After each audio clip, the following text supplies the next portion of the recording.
In 2019, author Ryan Holiday was invited as a speaker at the GPeC Summit, Romania's largest e-commerce event. Ryan is one of the most popular writers in the world. He has authored bestsellers such as The Obstacle is the Way, Ego is the Enemy, Trust Me I'm Lying, Conspiracy, which is my personal favorite, and many other books about human condition and marketing. He shares timeless lessons learned from stoicism that he now uses as a framework for navigating our chaotic modern world. Besides the ancient philosophy of stoicism, you'll also hear us talk about mentors, life-changing habits, his writing and note-taking process, the pressure of popularity, and more. We recorded this conversation at the National Theatre of Bucharest, where GPeC conference was hosted, so I must apologize in advance for the not-so-ideal audio quality of this recording, but also for my nervousness. Before we dive in, I'd like to thank those who made this conversation possible. First and foremost, Andrei and Raluca Radu, who organized GPeC and invited Ryan in Romania. Andrei, Raluca, I'm grateful for this unique opportunity. Special thanks to Andra Zaharia, Robert Katai, and Marian Hurtucaș. Since our talk, Ryan has released 2 new books and launched a small bookstore outside Austin, Texas. After our conversation, please make sure to subscribe to his newsletter. He sends an amazing monthly email with book recommendations. I've been following it for years. And he also has some daily emails at Daily Stoic and Daily Dad. You'll find all these links in the notes section on my blog. Without further ado, please enjoy my conversation with Ryan.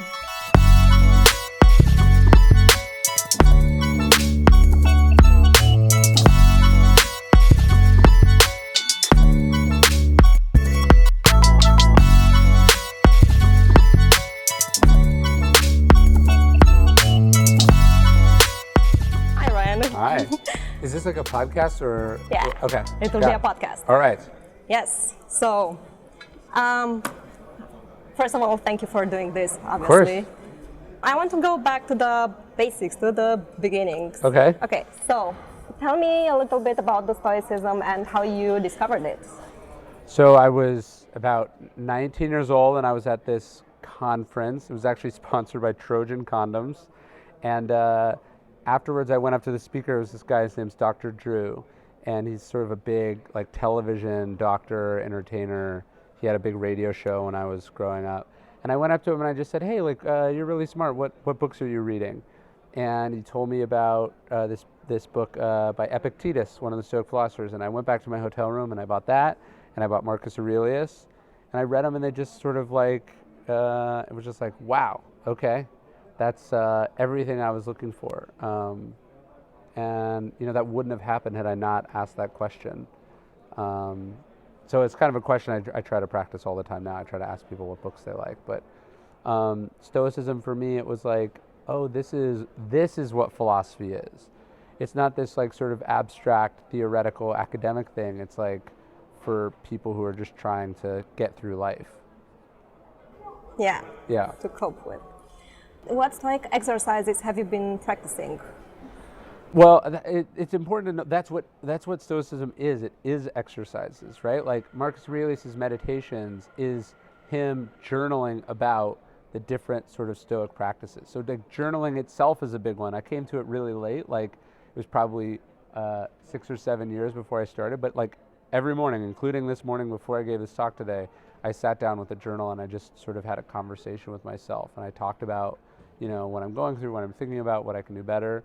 So I think journaling is a big one. I mean, obviously this sort of Stoic practice of memento mori is like a huge one. Like it's like newsflash, like you're gonna die. Death is the one prophecy that's never failed, but the Stoics think about death not to be depressing, but to remember not to take life for granted. You know what I mean? Yeah. And so the active meditation on immortality is a big one. I mean, there's an interesting one. There's in Stoicism, they do what's called premeditatio malorum, which is negative visualization. So like before I give a talk, I go, okay, what could go wrong, right? What if I finish early? What if the slides don't work? What if I forget what I'm going to say, right? And I'm going through it, so I'm not surprised if that happens. I'm not caught off guard. and I have a backup plan, and I have like you have all these different things because you thought about what happens if it doesn't record, right? You have a backup for your backup for your backup. And also it's like, if it did happen, it's not the worst thing in the world. You know what I mean? Like, so just being prepared for all the crap life can throw your way is important. Yeah. How do you clear your mind before going on stage? I like to listen to music. I think music helps me, but I just try to go like I have a big talk that I have to do tomorrow that's like a different one that I haven't done before. And like, so I had like, I was having to remind myself, like, you have to get through this one first. Like, it's so like, it's easy to sort of dwell on what's happened in the past or be thinking about what you're doing next and the thing after that and the thing after that.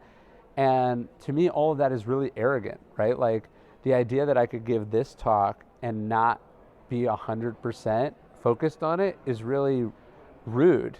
And you know what I mean? And it's selfish, and it's also self-defeating. Like, I'm not going to give a good talk if I'm thinking about my next talk. I'm not going to give a good talk if I'm thinking about whether people are going to like it or not. You know what I mean? You have to be like locked in. You have to become present. And so I'm just like, you have to focus on what's in front of you. What's in front of you is what matters. What's in front of you is all you control. Like, and so I just sort of repeat those things to myself, and I come back to what's in front of me. Yeah, we seem to always be living not in the present, so we are always thinking about what we did wrong in the past, and ruminating or wondering, or fantasizing about the future, or worried about the future. Yeah, it's just not a good way to live. We forget about that. Yeah. Okay, going back to how you discovered stoicism, and you were 19, and you were already asking people about the books that they recommend you to read. Yeah. What other quick books have you discovered this way since then? So stoicism was Stoics word. Robert Greene's books were a big one. The 48 Laws of Power, the 33 Strategies of War. Those sort of shook what I kind of thought I knew about the world. I find like history does that. You know, when you read really great biographies, really great, you know, sort of stories about, you know, events in history. It's like, oh, I thought I knew how this worked, but I really had no idea. But I tend to find that it's the philosophy books that are like, wow, okay, I never thought about it that way. And you mentioned that you read mostly old books, so not what's really trending now. So yeah, it's like, not only do you want to read old books because they've like stood the test of time, but like those old books shaped the world that you live in. And so you get something like, when you read a new book, sure, maybe in 500 years it will still be important. But if you read a 500-year-old book that is important, not only has it been important that long, but it's shaped the very world that you. So you read, even if you pick up the Bible, you read the Bible, you're like, oh, that saying, that expression, this is where that comes from. I get that. Do you know what I mean? You can kind of understand the world that like I live in America, and like when you read books about Rome, you realize like, oh, the American founders were basing this system on the old system, and they had a familiarity and a fluency in these stories, and now when you understand them, you can understand the past and the present in a different way. You go back to the fundamentals. Yes, the sort of first principles, the fundamental texts that have sort of built our world. We were talking yesterday about how you didn't read actually before college. Well, you were reading, but not with a purpose. I just didn't really think about it as like an important, I thought it was like an extra thing you did. I didn't think about it as like part of your job. And the truth is, like, whether you're a parent or a professional or a person, like, reading makes you better. And I feel like schools do a bad job of like explaining that there's a return on the investment. Do you know what I mean? Yeah. That like, you're not just reading because it's beautiful, you're not just reading because it's a nice way to slow down and relax. Those are all, you're not just reading because it's what smart people do. All those things are true, but you're also reading because it makes you better, right? You learn things. Like Warren Buffett is one of the richest people in the world. He says like the best investment he ever made was buying this book, The Intelligent Investor, in like 1960. That book has made him billions of dollars, right?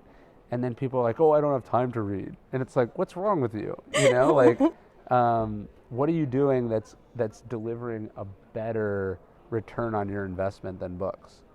Yeah, most people are wasting that time with most of the emails. people are watching Netflix. Yeah, binging and doing anything else, tweeting and getting outraged because of the news. Yeah, they're reading the news. So they're reading, but they're reading information that's not that important. Yeah, and tomorrow it won't be even relevant anymore. Watching the news is like the worst possible way to become informed. Read history, read books, read the big thinkers, read about the fundamentals. Then you can understand the present better. So I'm curious to know more about your process of gathering information for your books. I know that you're a big note taker, so you read a lot, and you learned this process from Robert Greene, and I guess you personalized it. Tell me more about that. So when I read books, like you saw me this morning, I was reading a book over breakfast. I had a pen, and I'm marking things, and I'm folding pages as I read, and I'm just sort of like, oh, I like this, or I make a connection, or maybe I put a notation for like, hey, this would work for Daily Stoic, or maybe this would work for Daily Dad, or this would work for this section in a book that I'm researching. So I'm always doing that. And then a couple weeks later, months later, right now I'm way behind, but I just break down the book and I copy the passages that I like, I rewrite the stories that I like. I'm just recording the information then in another format, like in these 4x6 note cards, and then I store those note cards by theme. So I'm always accumulating, organizing, and storing information that I like. I'm trying to take that information and turn it into knowledge that I can access. So it's not just about the reading, it's also about how you use it after that. Totally. How do you choose those books, first of all? Recommendations a lot of times. Oftentimes when I'm reading a book, I find other books like, oh, they talked about this, or I've never heard of that, or oh, like this person really respects this author, I'm going to check them out. So I tend to find that my books kind of are all connected to a different book. And then like my rule is like, if I see a book that I think is interesting, like I just buy it. Like I don't like, oh, maybe I'll read it, maybe I won't, maybe I'll wait. It's like, if I think I could get something out of it, like I invest in it. It's like books are kind of like we talked about in ROI. In investing, like you want to have a portfolio, because some of them are going to be winners, some of them are going to be losers, and you want to diversify you know what I mean? Yeah. And so, if you buy 100 books and you read them over, a couple years, one of those books is going to totally change your life. 10 of them are going to give you 10 things, and maybe a huge chunk of them you're going to quit, or you're going to hate, or you're not going to learn anything. But the gains from those couple that really benefited you are going to pay for all the duds. I noticed that most people are stuck reading a bad book and they just go on with it for a very long period, and then they never quit and get over it. And the best rule I heard is like, you give a book 100 pages minus your age.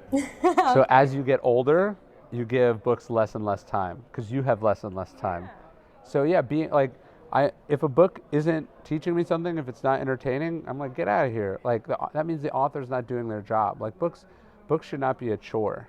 Yeah, exactly. Okay, and after going from this is the research part, let's go to the writing habit. I know that you try to write every day. Every day I can. Yeah, I wrote yesterday. I might not be able to today just because of the travel and the talk and stuff. But yeah, like people ask like how I'm able to be prolific. It's because I show up and do it every day. Like no one's like, how did you show up for work so many days this year? Like you have to, right?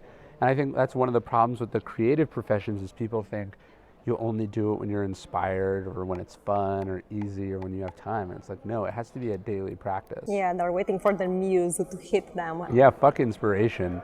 Like you got to do it every day. And that's what adds up. Like I show up, I do the process every day, and published books come out of the backside of that. Yeah. And do you have any other life-changing habits that you practice? I get up early. I journal.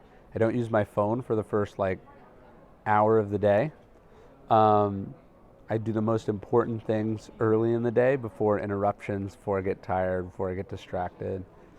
I like walking. I like to take walks. I do a lot of my thinking while I'm walking. I do all my phone calls when I'm walking. I want to get outside. I want to get moving. This tends to sort of unlock my brain a little bit. And then I exercise. I think if you don't have some hobby or some exercise that you do that you cultivate, I think you find yourself getting stuck and you can't figure out how to get out of it. Why don't you touch your phone for the first hour of the day? I just don't want to start the day reactive. I had to use my phone as an alarm clock this morning, right? And so it's I pick it up and it's bunch of text messages, bunch of emails, and I was like, that's not where, I woke up, I feel good, I'm gonna go for a run, maybe I wanna do some work, I gotta think about my talk. I wanna be doing all that. I don't wanna be responding to like whatever, some trauma that someone dropped in my lap. Do you know what I mean? Yeah, like exactly. I don't just want to be responding to some frustrating email, or I don't just want to be seeing what Donald Trump tweeted. Like, I want to be intentional. I want to be clear-headed. I don't want to be reactive. There are many people who are dealing with anxiety because of all the noise on social media, and I'm wondering, what advice would you give them? Yeah, tune out, man. There's so much information. And the information is, of course you feel anxious. They want you to feel anxious. This is what's good for the business model, And so, like, I think people need to limit their inputs. They need to like focus on getting information from the right sources, from trustworthy sources. They need to be able to separate like what's urgent from like what's important. Yeah. And or what's timely and what's timeless. Like, and so I think people consume way too much information. They do, and they always feel the need to consume even more. Well, that's what it does. It creates the need for itself, And there's a reason the news is always breaking and never or developing, and it never gets there, because that's how they keep you going, But you can't ever outread all the, I don't know, or no, read it all never the gets news. to the end. That's the point. You're never informed. Yeah, exactly. If you were informed, they would go out of business, right? It's an ongoing thing. Oh yeah, it's okay. I'm done for the day. No more news today. No, that never happens. Tell me more about Workaholics Anonymous and what you learned from that period of the time. I know I'm jumping to a completely different subject, I think, but like anything that you can get a dopamine hit for or a reward for can become addictive. So sex, money, gambling, drugs, alcohol, smoking, whatever it is, and work is that too, right? And like when your identity is tied up in your work, when it's where you go when you feel frustrated and you need relief or you need release, that's a really dangerous place to be. And so I've struggled with that in my own life. I struggle with overcommitting to things. I struggle with overdoing, with getting so stressed with thinking that what I'm doing really matters, and like the truth is like none of it really matters. And so that's sort of what my ego book is about, or at least that's one of the places it came from. Is just this this place of burnout, this place of overcommitment, this place of sort of like work compulsion. And so it's just an ongoing thing for me. Any self-care limits that you imposed after that? Yeah. It's just I think it's about building habits, setting boundaries, having relationships that matter to you more than just work, I think. I think my stillness book is a little bit about that as well. You talked about the identity of your work and how you identify yourself with that. We associate our value as a human being with the results, and the problem is we don't control the results. Yeah. Right. So you control the work. So if like my identity is that I like writing, that's a good place to be. My identity is in being a best-selling author, or being a popular author, or being a well-paid author, or being a well-liked author. None of that is in my control. And so I've handed over my identity, my happiness, my stillness to the market. And that's a really volatile place. It seems like stoicism helps with that, with detaching yourself from the results of your work and just focusing on... Marcus Aurelius, he says, a rock gains nothing when you throw it up, and it gains nothing by coming back down. And I think this is true of careers. It seems like, I don't know if this has happened to you, but it seems like people start to censorship themselves. Okay. Once they gain fame, because everything they say can and might be used against them. And like in John Ransom's book, you've been publicly shamed. I'm wondering if you're paying attention to how you react to all the popularity that you gained because of your previous work. I mean, one of the things like I think about is like sometimes I'll write something and people will be like, why'd you have to bring politics into this? Or like, I'm unsubscribing because I disagree or whatever. And I go like, I didn't build this platform to not say what I think. You know what I mean? And I have to remind myself that like, what's important to me is not how many fans I have. What's important to me is like, do I feel like I'm speaking the truth? Do I feel like I'm being creatively fulfilled? And so, that's, again, why you kind of have to tune out some of the results. You can't think about wanting to be well liked. You have to think about like your obligations to the truth, to the facts, to your creative vision. So I mean, look, I'm sure we all censor ourselves and we all sort of, can get caught up in trends, but I do try to actively go like, what matters is like doing work that I'm proud of. Whether you get it or not is not like what gets me out of bed. He also said on stage that you try to, when you try to please everyone, you want to please anyone. Yeah, that's totally right. If you know who your fans are, if you know why they like what you're doing, that's all that matters. You've had Robert Greene as your mentor, and you've also had a few other mentors that imploded along the way, and you've seen that happening in Ego is the Enemy. You actually talk about that part, and I'm wondering what mentors do you feel you have now? Yeah, I would say Robert remains one. Is like a big, huge one, and for me, I try to. One of the things I think about as far as mentorship goes, like I think it's really important to have one or two people who like you go to for advice, who's like sort of in your corner, but it's also like, can you learn from everyone? And you know what I mean? Like, are you always asking questions? I think one of the things as you become more successful, you become more insular, and you stop, looking to get better. I'm always, asking for feedback. I'm always talking to people. I'm always looking at people who are a little bit ahead of me. So I feel like my mentors now are a bit more spread out. It's not like this person is holistically my mentor, and more like I get advice from this person about this, I get advice from this person about this, I'm reading books about this, I'm modeling my career after this person or that person who's maybe long since dead. I mean, the Stoics have obviously been huge mentors to me. I've never met them, right? Like, people think like a mentor is this like formal arrangement, and it's not. Like, they don't even have to be alive. Yeah. You just have to benefit from them. Yes. What advice would you give to someone who is now young and is looking for a mentor on how to find their mentor? There's a quote from Sheryl Sandberg. She says, it's not like go find a mentor and you will do well. It's like do well and a mentor will find you.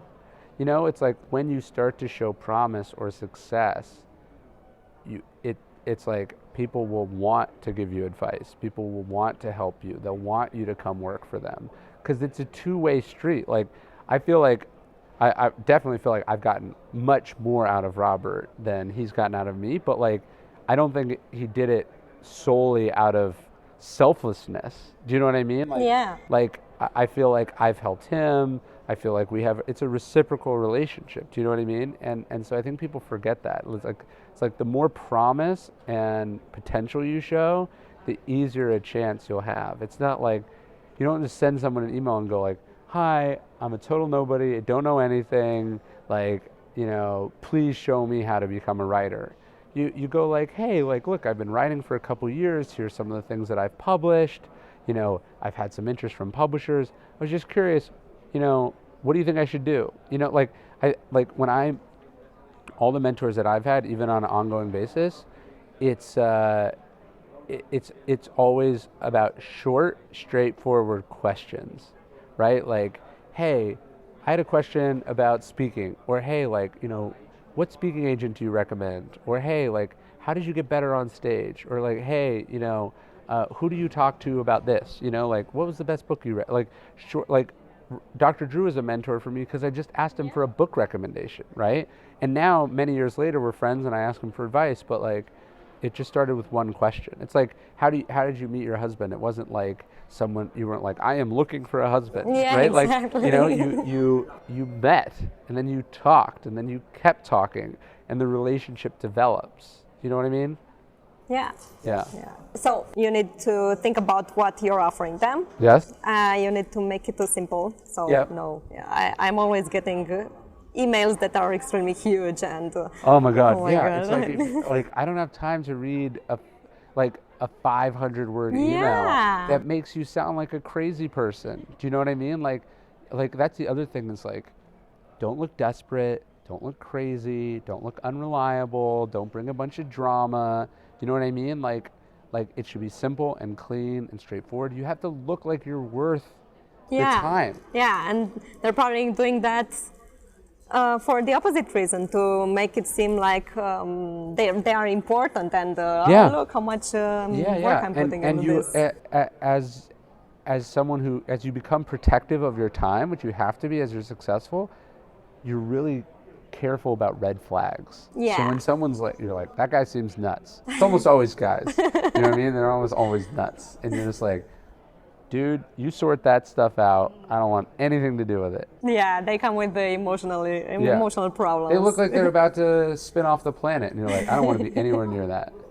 Well, I guess it comes with the age as well. So Totally. after an age. So showing that you're mature and wise beyond your years is really important. Yeah. Even though you don't know anything, look like you have your shit together. What other red flags are you looking for? Well, I mean, another one is like people will email me and they'll ask for advice about stuff they'll be like, how did you meet Robert Greene or whatever? And it's like, they could just listen to this podcast. Yeah. Do you know what I mean? Like they'll be like, what are some of your favorite books? And it's like, dude, this is all on my website. You know what? Like they're asking me for things that they obviously could find themselves, instead of finding one of those things, like instead of going, hey, what's your favorite book? Like they could see that I've already written many times about my favorite book, read that, and then if they ask me a smart question about that book, I would love to talk about it. Do you know what I mean? Like instead of, so don't be lazy.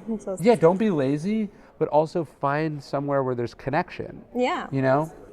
People tend to do that. Yes. You've put out so much content, and it was hard for me even to think about the questions for this interview because, okay, I know so many things because I've read your blog and so on, but those who will be listening, they don't know most of those things, and One of the things that that I found too is like, so let's say people do get a shot, like, you're like, okay, I need you to do this for me. Let's see how you do. And then like, they just they're not reliable. They just don't show up. It's like, I can't want this for you more than you want it for yourself. And like, so people say they want a mentor. They say they want a job. They say they want to work for free. Or they say they want to hustle. But then when they actually have the opportunity, they're busy or they're just distracted or they're scared. They're ghosting you. Exactly. Yeah. I've been through this, and I've had people who were more about, okay, let's do this, but under my conditions, and I want to have a flexible schedule, and I'm going for a vacation. Okay, but look at your priorities, and people are not doing that. Yeah. Yeah. So, I have one last question. Okay. Thank you. There's this rapper. His name is Odyssey, and he's been in the music business for 20 years or so, but people don't know about him because he deletes his Wikipedia page, and he always tries to gain new fans who think that he's fresh, even though he's not fresh, and he's really old. He's been singing for many, many, many years. He'll just play for small crowds who haven't heard about him before his most recent album. And I was wondering what you think about this kind of promotion techniques that are kind of opposite from the fundamental ones. Yeah, I mean, I am interested in people who sort of break the mold, who do their own thing. So I'm not like, there's not like one way to do it, but I do tend to go like, okay, what's everyone else doing? And like, how can I not do that? Like, how can I stand out? So like, it's one of the reasons I publish lots of books, is most authors are like, they really space their books out, and I found that there's sort of power in doing it that way. Most books are long. I wanted to go short. Most authors don't read their own audiobooks. I want to read my own audiobooks. Like, it's like the way you stand out is by doing the things that people are afraid to do or don't do. I mean, obviously there are fundamentals, and they're fundamental for a reason, and they work for a reason. So I think you kind of want to do both. But yeah, you want to, like, you don't want to, I talked about this in my talk, is like Peter Thiel says competition is for losers.